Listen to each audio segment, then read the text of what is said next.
You think you're on a dating journey, but you're not chasing love. You're chasing wholeness. Every heartbreak, every rejection, every moment you felt invisible, they weren't accidents. They were thresholds. Moments designed to break the false self you built to survive, so the real you could finally emerge. In mythology, the hero doesn't seek love, comfort, or validation. He's called into the unknown, stripped of safety, cast into chaos, forced to confront the inner monsters that mirror his fears. And the truth? That's exactly what modern relationships do to us.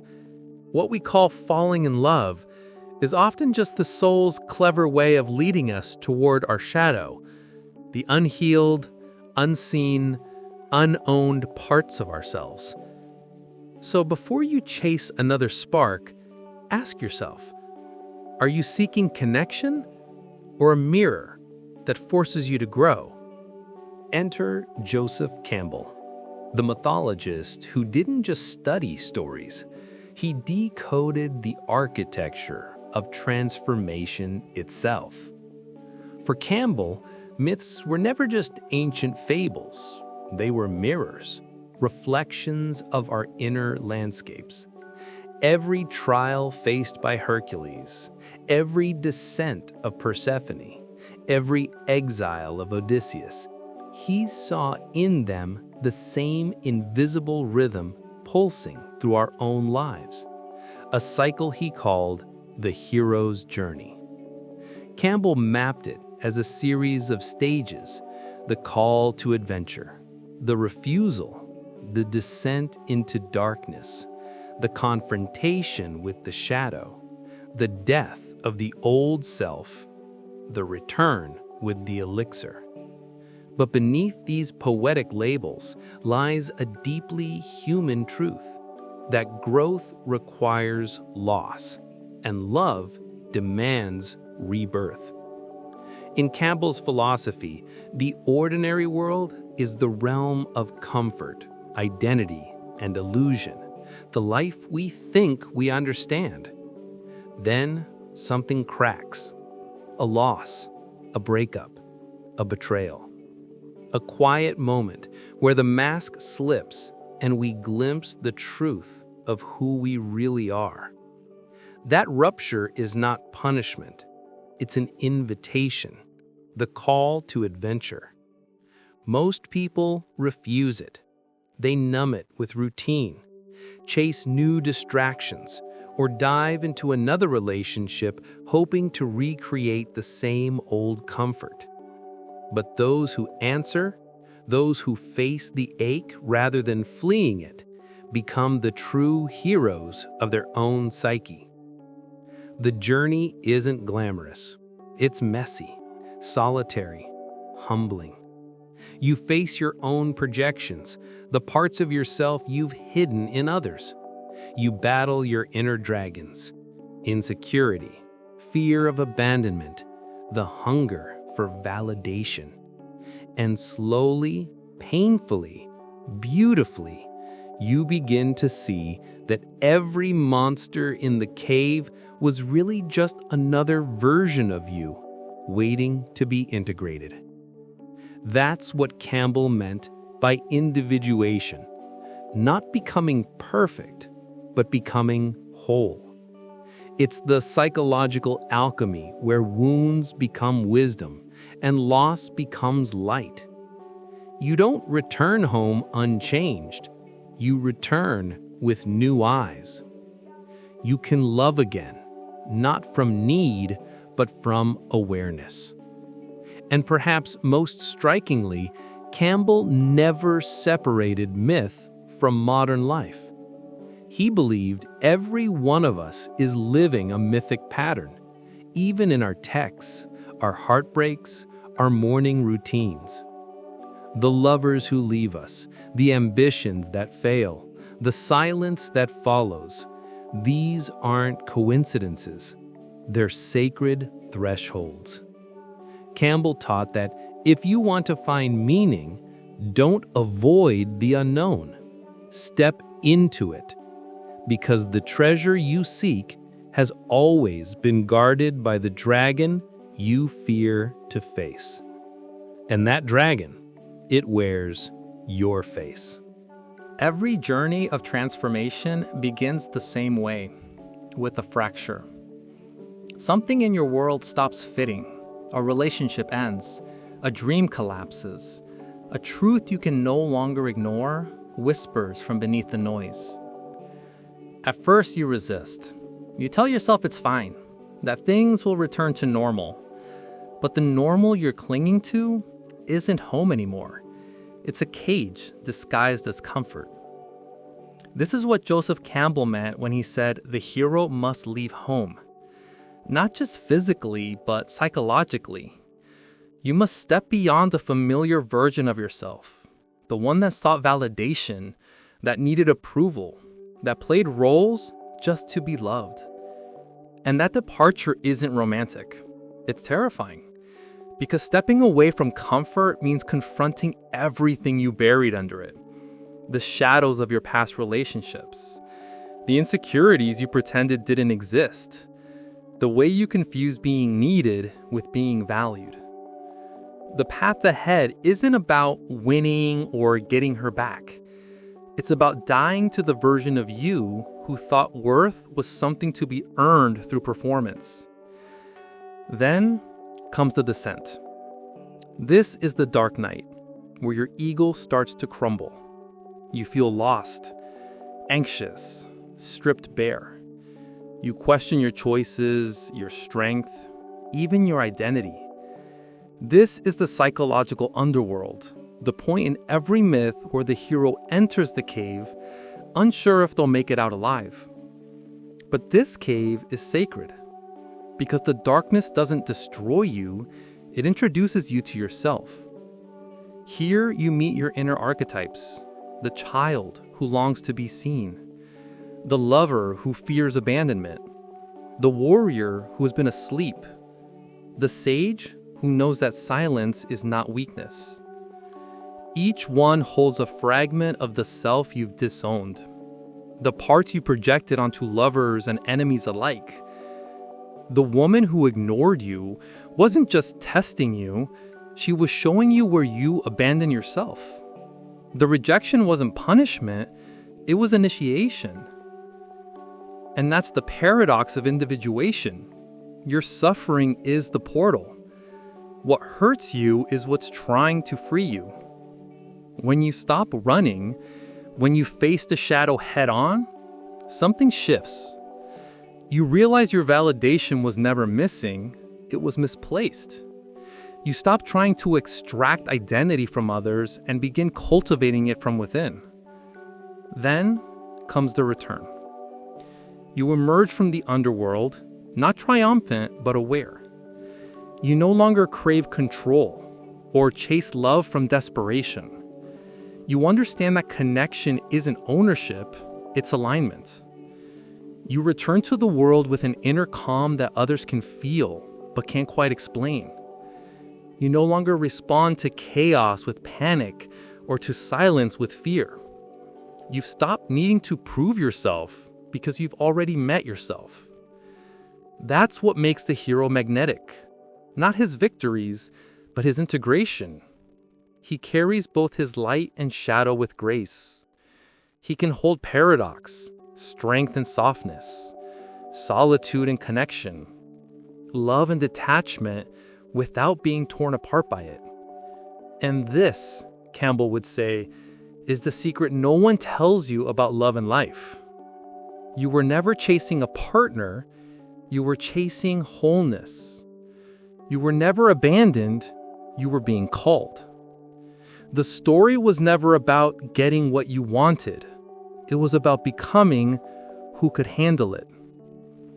Because in the end, the treasure isn't the lover who returns, it's the self who does. You felt it. That hollow ache after giving too much. The moments you bent yourself into something smaller just to keep their love alive. You told yourself it was compromise, but it was sacrifice. And the worst part? They didn't even ask you to. You volunteered for it, hoping it would make you indispensable. You remember how intoxicating it felt in the beginning. Every text, every glance, every good morning felt like proof that you mattered. You built your identity around their attention, and when it began to fade, you panicked. You tried harder. You became more agreeable, more available, more controllable. And then, one day, they pulled away. Not dramatically, just quietly. A little less affection, a little more distance. That slow withdrawal burned more than any breakup ever could. Because you could feel it, the subtle rejection, the reminder that your worth was still dependent on someone else's desire. That's when the spiral began. The anxious thoughts, the overanalyzing, the late night, what did I do wrong? You started looking at your reflection not to admire it, but to diagnose it, trying to fix yourself into someone lovable. But deep down, you sensed it wasn't really about them. They were just the mirror, reflecting your unhealed hunger for validation. Every time they turned away, it pressed on something ancient inside you, the part that learned love must be earned, that peace is something granted, not created. You tried to perform calmness. You told yourself, I'm fine, but your body knew better. The tension in your chest, the racing pulse when you didn't get a reply, the pit in your stomach that whispered, I'm losing them. And yet, amidst the panic, there was a flicker, something small but undeniable. A question you'd been avoiding. Why does their absence feel like a loss of myself? That's the call to adventure, the same one heroes face in every myth. It doesn't come with a trumpet or prophecy. It comes as discomfort, as emptiness. The moment you realize that you've been chasing stability in other people because you never built it within. When you finally stop running from that truth, the story shifts. You start to see that love doesn't demand your self-erasure. It requires your presence. You stop needing constant reassurance because you've begun to cultivate something stronger, self-respect. It's subtle at first, a decision not to reply instantly, a refusal to over-explain, a willingness to sit in silence without fear. But these small acts are revolutions. You're no longer acting from anxiety, you're acting from awareness. And that's when attraction transforms, not because you've become colder, but because you've become whole. The journey you thought was about finding them was always about finding you. Here's the paradox. The hero doesn't actually win by conquering the dragon. He wins by understanding that the dragon was never separate from him.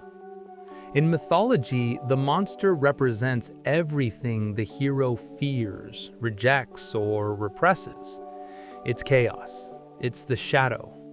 It's the mirror image of his own potential, the side he's too afraid to face. And so long as he runs from it, it rules him.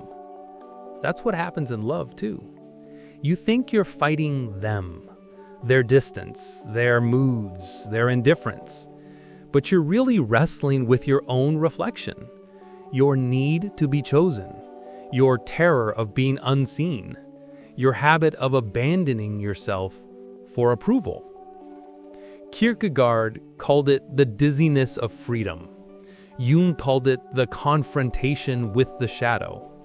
Campbell called it the dark night of the soul. Different names for the same truth. Growth begins the moment you stop externalizing your inner battle. The villain in your love story was never your partner. It was your dependence, your reflex to trade authenticity for attachment, your belief that peace must come through another person's eyes. When you finally face that, when you stop blaming and start integrating, something shifts. You begin to see that love isn't meant to complete you. It's meant to mirror you. It reflects your readiness, your self-awareness, your ability to remain whole in connection. And here's the strange beauty of it. The moment you stop needing them to validate your worth, they start to feel your gravity again. Because nothing draws people like calmness rooted in truth. That's the real heroic act. Not winning the girl, not proving yourself, not fixing anyone, but returning home to the self you abandoned in the pursuit of being loved. Love's paradox is that you can't keep it by clinging. You can only hold it by letting go, by standing so rooted in your own being that even loss cannot move you. That's what it means to become your own myth.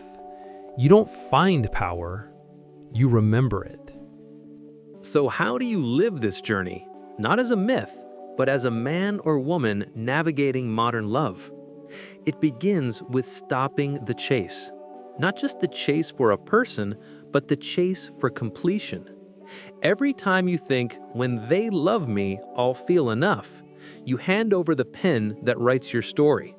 You make someone else the author of your piece. The first ritual of individuation is silence, to turn inward and listen.